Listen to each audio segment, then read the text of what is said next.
অনেকক্ষণ ধরে পুলিশ তারা বলছিলেন যে দেখুন আপনারাও ভিড়ছেন, আমাদেরও অসুবিধা হচ্ছে।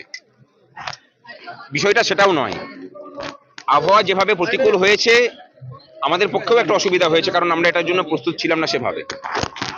আর দ্বিতীয় কথা হচ্ছে যে আজকে আমাদের যে লড়াইটা ছিল মূলত একটা পরিস্থিতিতে আমরা নবান্ন চলো কর্মসূচি ডাক দিয়েছিলাম, কিন্তু পরিস্থিতি পরিবর্তন হয়, মাঝখানে হাইকোর্টে মামলা করিয়ে চেষ্টা করা হয়েছিল যে বিভ্রান্ত করার, পরে সেটাকে আমরা লফুলি করেছি। প্রশাসনের প্রচুর প্রতিবন্ধকতা ছিল, মানে একদম উচ্চ মহল থেকে যাতে কোনো আন্দোলন ভবিষ্যতে করতে না পারে তার জন্য ধমকানি চমকানির বিভিন্ন রকম প্রচেষ্টা ছিল, সেগুলোকে ভাঙা গেছে। সমস্ত কিছুকে প্রতিবন্ধকতাকে উপেক্ষা করে আমরা যে আন্দোলন করেছি, আমরা ঠিক আছে, আমরা মানে খুশি যে আমরা পজিটিভ নোট নিয়ে এখানে শেষ করছি।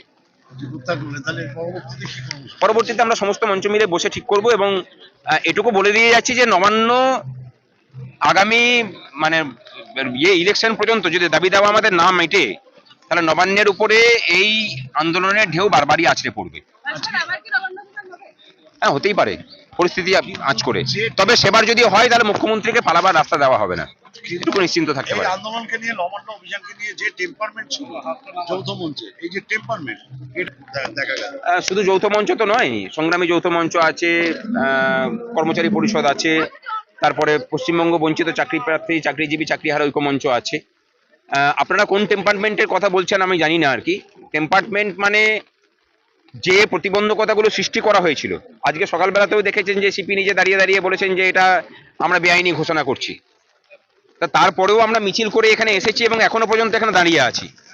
এইটাও যদি টেম্পারমেন্ট ঠিকঠাক মনে না হয়ে থাকে, তাহলে টেম্পারমেন্ট কি এটা যে আমরা গেলাম, গিয়ে পরে মানে আইনটাকে হাতে নিয়ে